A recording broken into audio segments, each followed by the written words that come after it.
Amém, glória a Deus. Senhor Jesus, Ele é invencível, né? Ele é o Senhor dos senhores, né?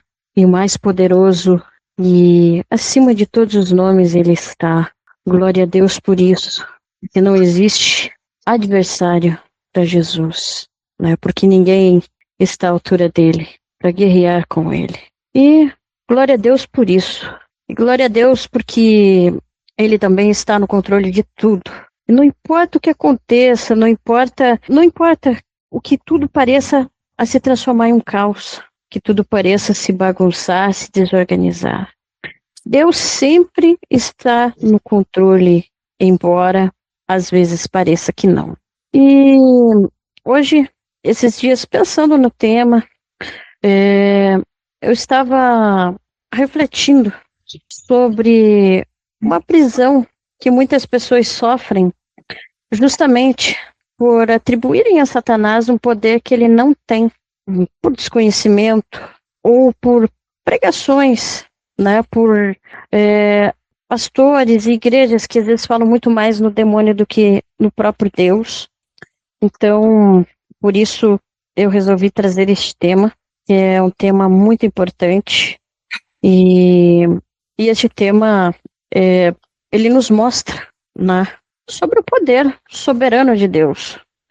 E é muito importante a gente refletir sobre isso, né, refletir também quem a Bíblia diz que é Satanás, para que a gente possa se voltar para Deus, porque é nele que a gente precisa se apoiar.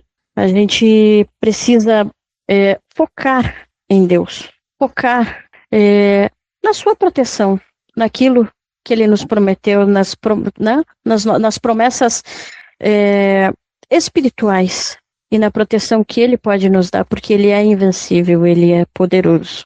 E muitas pessoas às vezes não se desenvolvem espiritualmente porque têm esse medo, acabam aprendendo que a força de Satanás é equiparada à força de Deus, que o poder de Satanás é equiparado ao poder de Deus.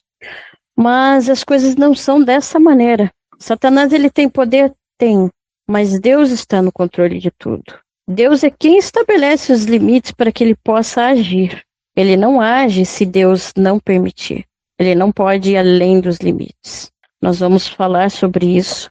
E quando a gente pensa no poder, quando existe esse medo, né, às vezes exacerbado, né, a respeito de Satanás, isso dificulta o nosso desenvolvimento espiritual. E por isso eu resolvi trazer esse tema. E antes de iniciarmos esta pregação temática, vamos fazer uma oração. Senhor nosso Deus, nosso Pai, agradecemos a oportunidade de estarmos reunidos em seu nome, neste lugar. Amém. E pedimos, Espírito Santo, que o Senhor conduza essa pregação, que não seja eu a falar, mas sim o Senhor. E que tudo aquilo que vier de mim seja bloqueado e que saia apenas aquilo que o Senhor quer falar para a gente neste momento. Lhe rogamos em nome de Jesus. Amém. Amém.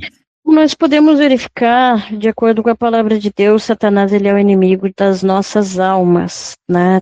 A gente vê isso principalmente na passagem de Gênesis de 3, capítulo 3, versículos 1 a 5, quando Satanás engana Eva como uma serpente.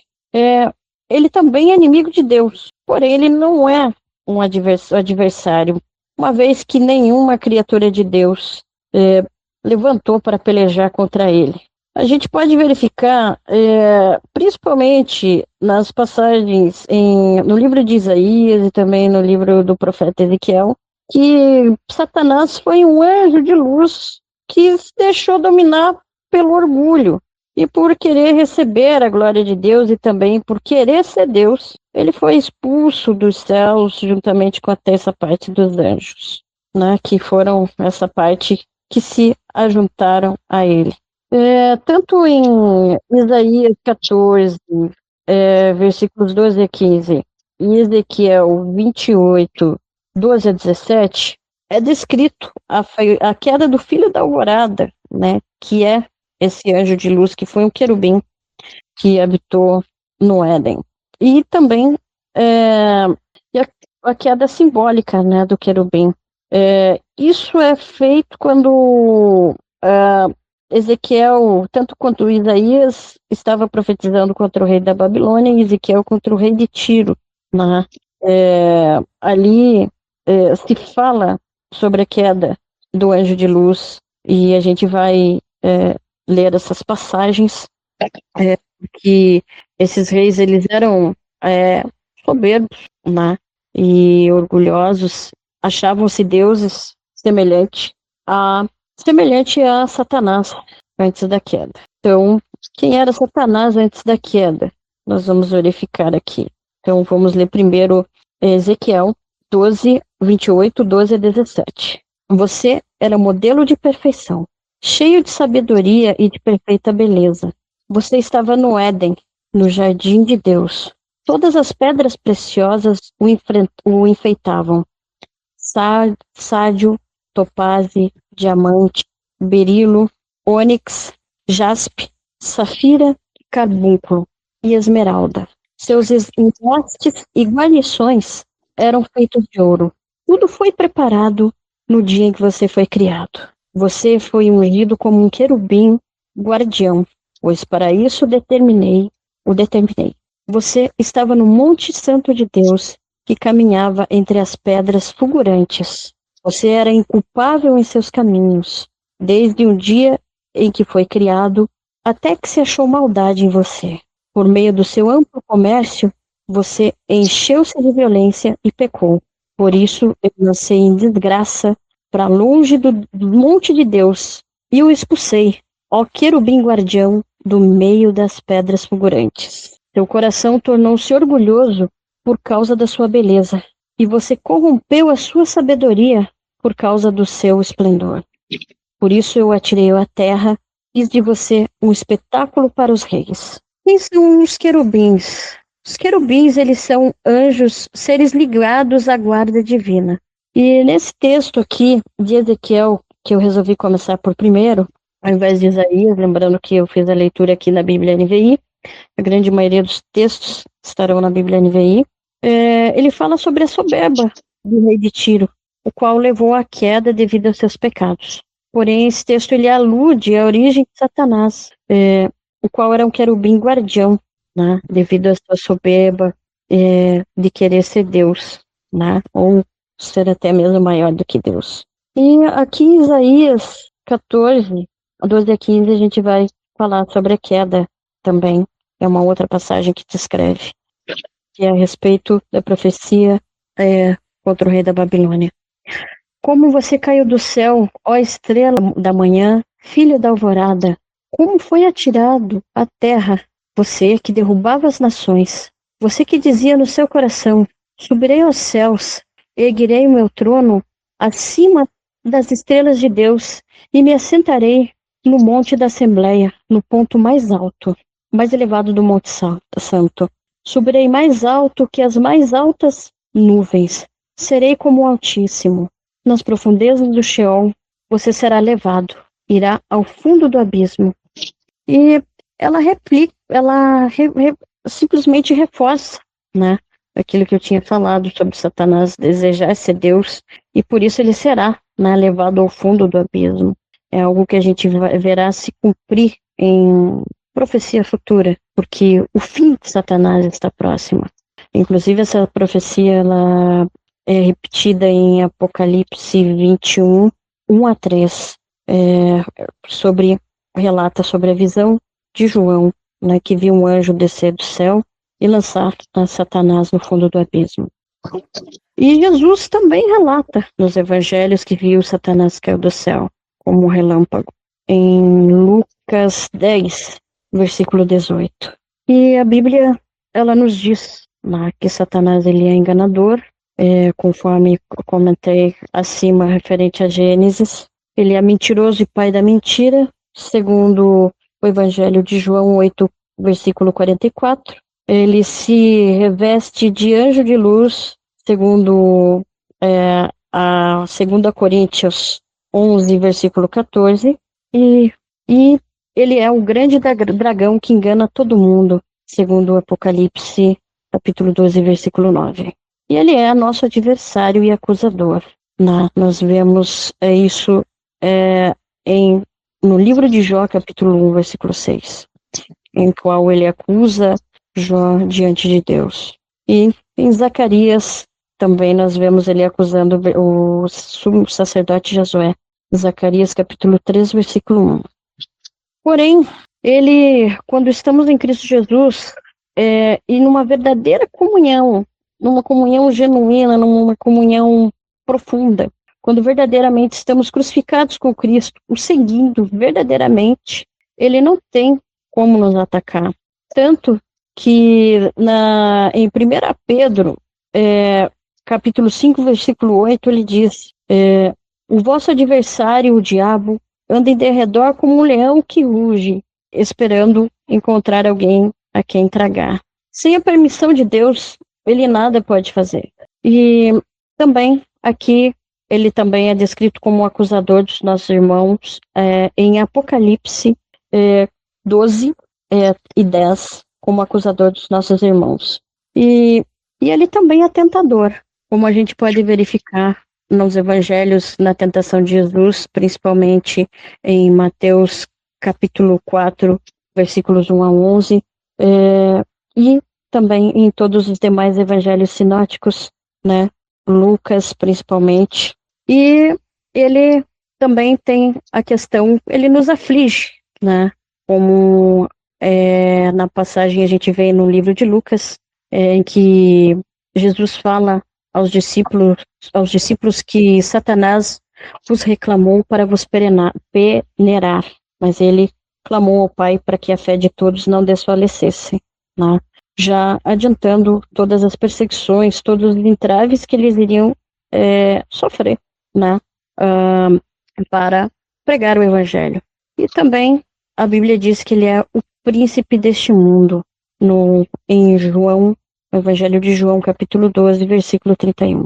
Deus deste século, segundo Coríntios, versículo 4, capítulo 4, versículo 4. E cegou o entendimento. E, segundo Efésios, o príncipe da potestade do ar. Porém, mesmo ele tendo todos esses títulos atribuídos a ele, nada escapa do controle de Deus.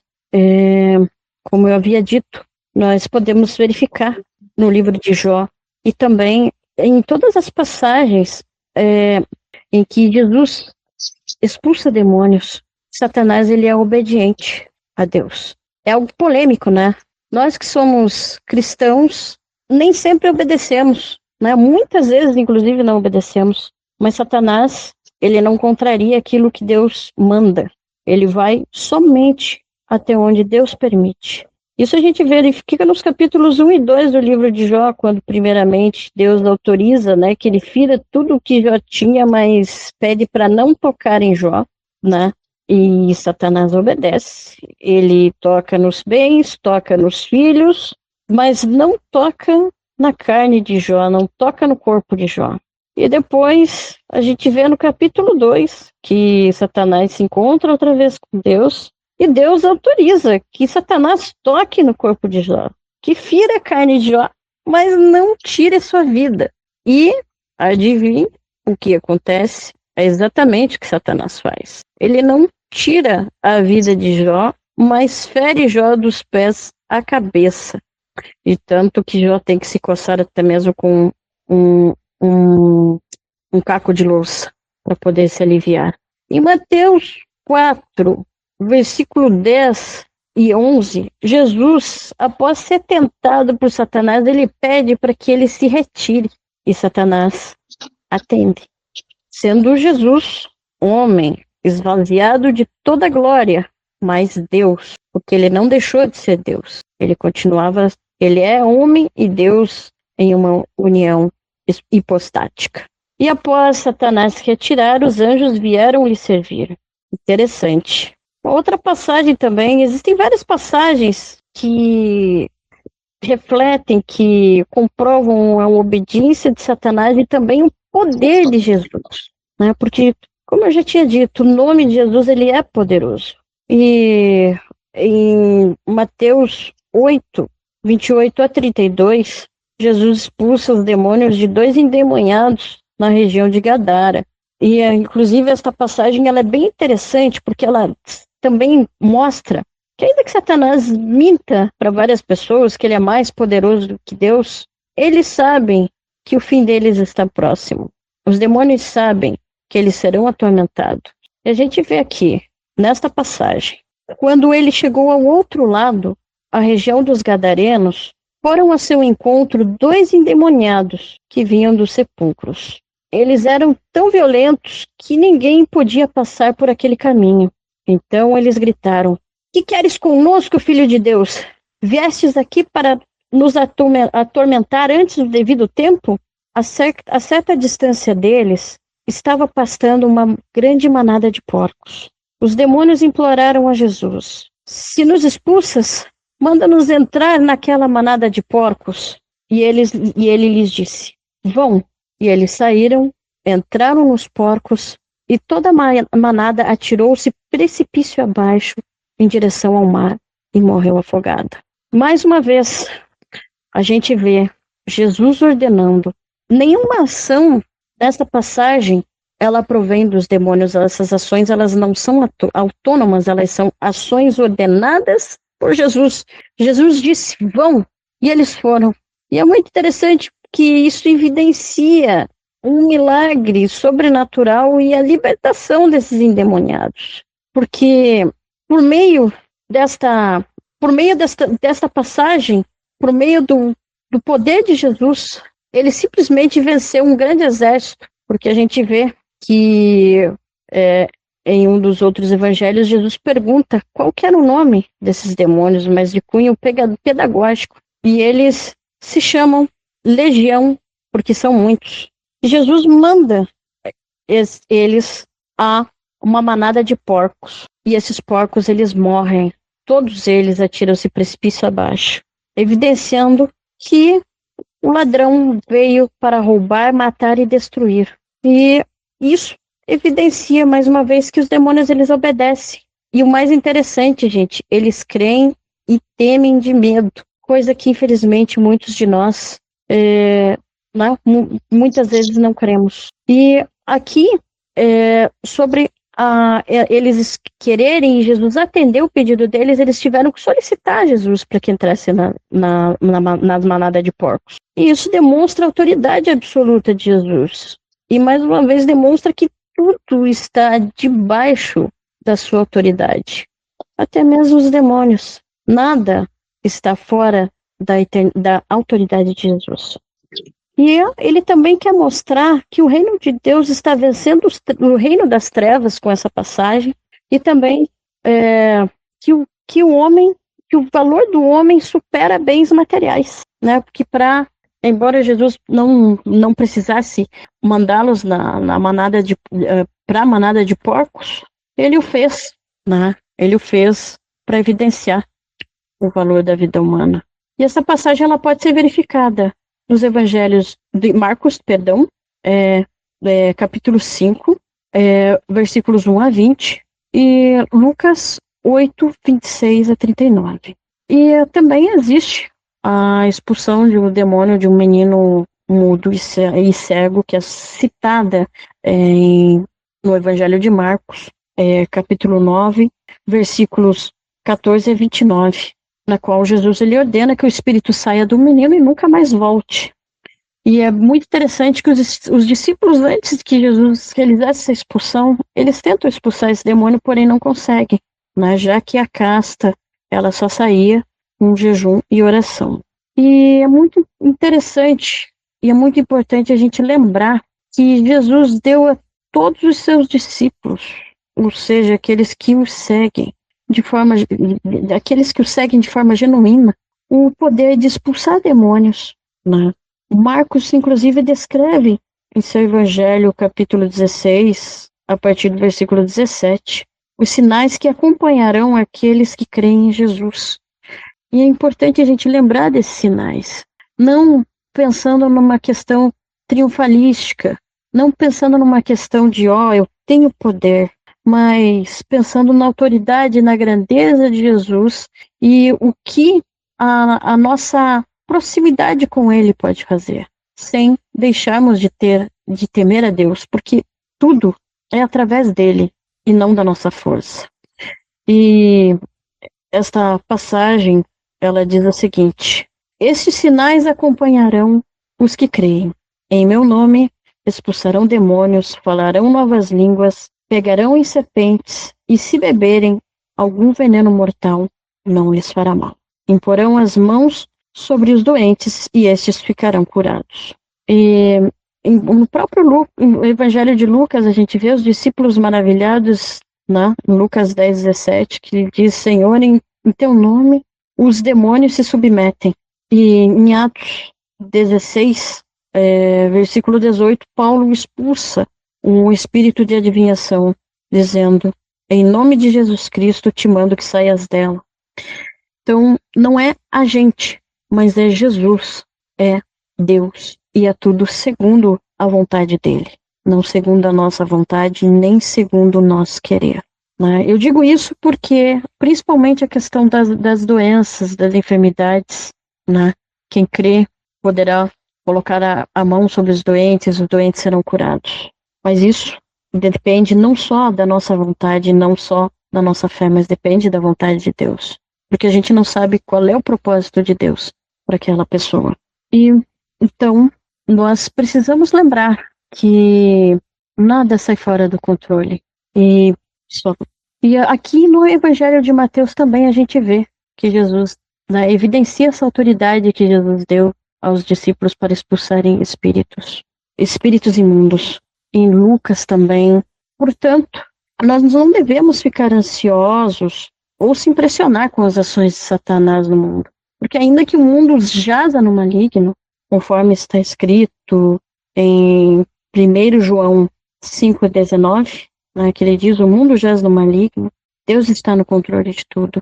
A gente sabe que esses períodos em que o caos se intensifica, em que o amor se esfria, em que tudo de ruim acontece de modo que parece que o bem não triunfa, que tudo se inverte, é o momento em que o diabo está se espelhando, porque ele sabe que o seu fim está próximo. Sempre quando algo bom está para acontecer, as trevas elas se levantam. Foi assim, principalmente na época do Êxodo, quando Moisés foi libertar o povo hebreu. O povo hebreu foi ainda mais castigado. E algo bem interessante também, que é importante lembrar, é que Satanás ele não é nem onisciente, nem onipresente, nem oniconsciente. Ou seja, ele não consegue ler nosso pensamento, não consegue sondar o nosso coração, e ele, pelo fato dele ficar ao derredor, pelo fato dele não poder tocar naqueles que Deus protege, naqueles que estão revestidos de toda a armadura de Deus. Ele só nos tenta quando a gente abre brecha apenas. Se nós estamos em comunhão com Deus e buscamos viver em santidade, arrependendo-nos dos nossos pecados, buscando alimentar o nosso espírito através da oração, da leitura da palavra e da manutenção do nosso relacionamento íntimo com Deus, o inimigo nada pode nos fazer, porque Deus nos ajuda contra ele. Por agir apenas sobre a permissão de Deus, não precisamos ter medo de orar em voz alta, que o diabo vai escutar e vem interferir nas nossas orações. Ou optarmos por orar em línguas, né, por medo de que os demônios nos ouçam. Não, isso não é preciso. Porque se estamos em Cristo, ele não tem como nos tocar. Porque se estamos em Cristo Jesus, nós devemos temer apenas aquele que pode matar o corpo e a alma e lançá-la no inferno, que é que Jesus diz que devemos temer, conforme descrito em Mateus 10:28, que é o próprio Deus. Ele sim, ele pode lançar a nossa alma no inferno através do juízo. Então, a gente pode ficar tranquilo, a gente pode descansar nele. E essa passagem ela também está paralelo com o Evangelho de Lucas, que vai falar sobre isso, capítulo 12, versículo 4 e 5. E, gente, o que eu posso dizer é que o sangue de Jesus ele nos purifica e nos protege contra o maligno. Jesus ele venceu as trevas a partir da sua morte de cruz. E quanto às tentações, a gente tem como fugir delas, a gente tem como escapar delas, né? O próprio apóstolo Paulo, inclusive, fala na sua carta, primeiro aos Coríntios, ah, capítulo 10, versículo 13, que Deus providencia escape. Então é só a gente pedir. E a passagem ela diz o seguinte: não sobreveio a vocês tentação que não fossem comuns aos homens, e Deus é fiel. Ele não permitirá que vocês sejam tentados além do que podem suportar. Mas quando forem tentados, ele mesmo lhes providenciará escape para que o possam suportar. Ou seja, para a gente poder expulsar demônios, a gente não precisa procurar o trono de Satanás em nenhum lugar, nem conhecer o nome dos demônios, nem mesmo estudar, nem mesmo se utilizar de elementos do ocultismo e de outras religiões para expulsá-lo. Porque, né? E nem mesmo estudar a demonologia para conhecer os modus operandi. Porque o nome de Jesus, ele basta, ele é suficiente, e ele é poderoso, e os demônios tremem.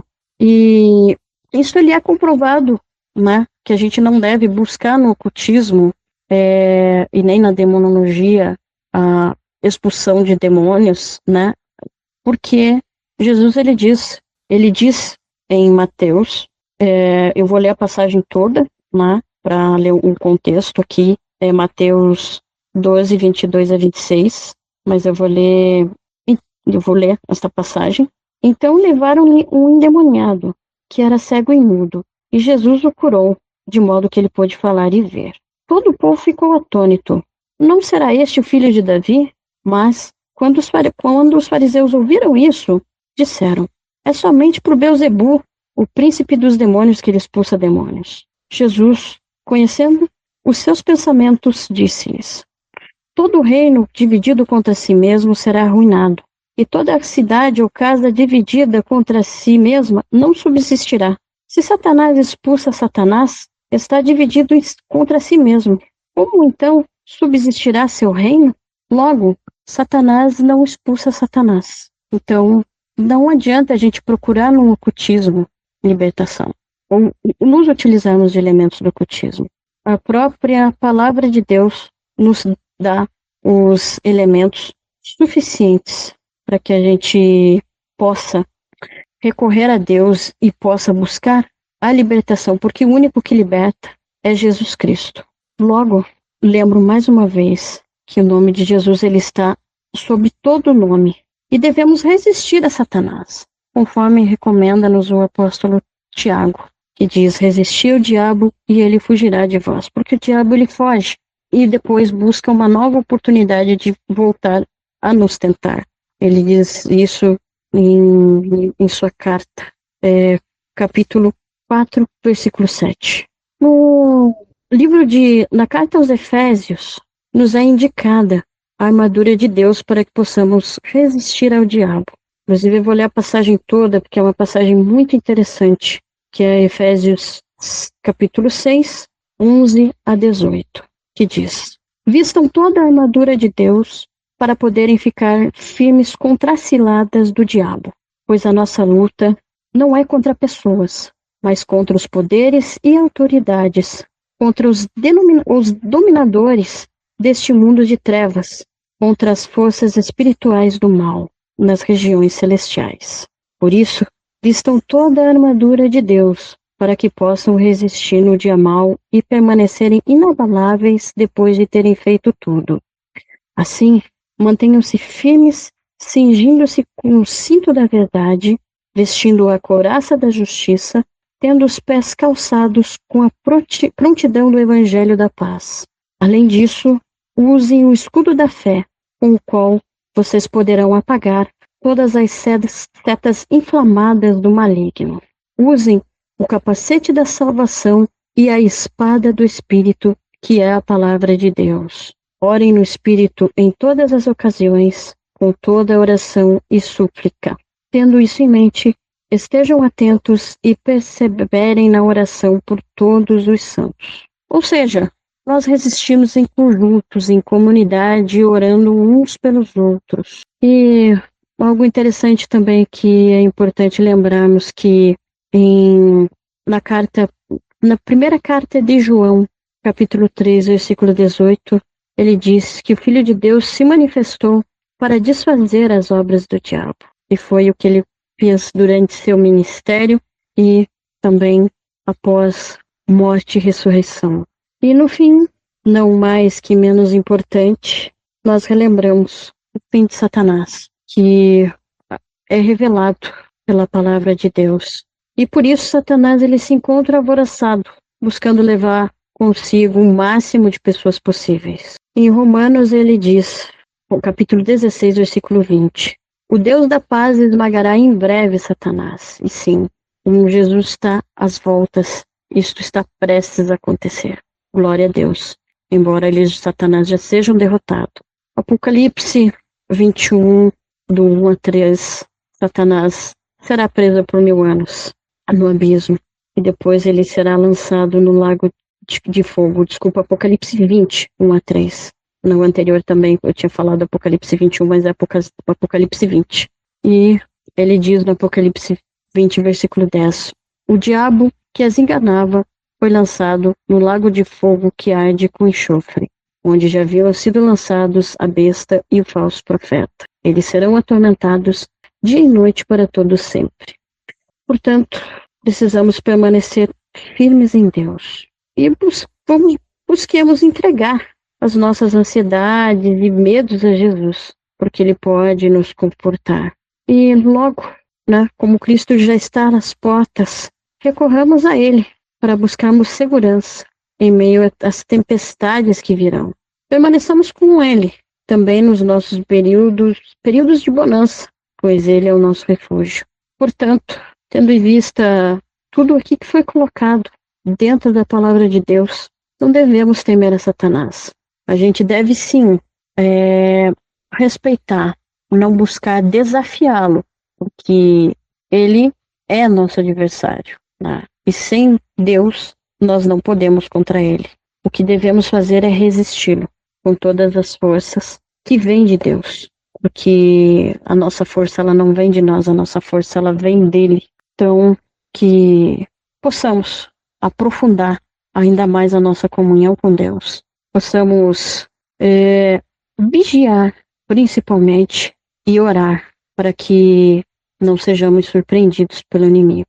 E não devemos nos esquecer que ele só vai até onde Deus permite. Ele não pode cruzar nenhum limite.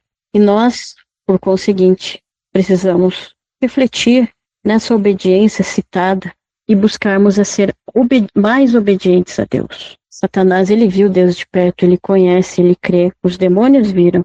Nós vemos pela nossa fé. Nós vemos com os olhos da nossa fé, mas veremos face a face quando estivermos com ele. Portanto, que possamos sermos exímios imitadores de Cristo, negando a nós mesmos, fazendo a vontade do Pai que está no céu. Agradeço a oportunidade.